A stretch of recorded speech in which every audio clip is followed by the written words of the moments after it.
Huwag kang matakot na mabigo. Mas matakot ka na palampasin ang mga pagkakataon na hindi mo man lang sinubukan.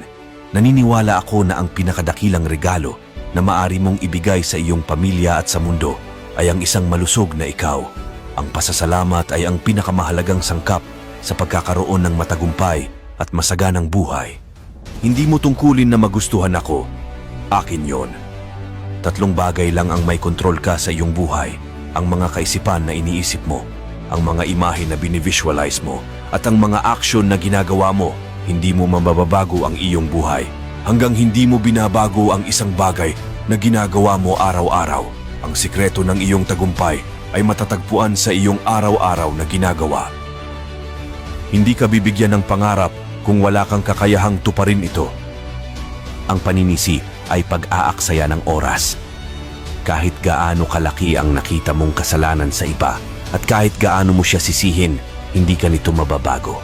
Hindi mo kailangang maging perpekto, kailangan mo lang itong simulan. Kung nais mong magtagumpay, kailangan mong alisin ang salitang hindi ko kaya at lahat ng mga katulad nito gaya ng sana ginawa ko. Ang lahat ng iyong ninanais ay nasa kabilang bahagi ng iyong takot.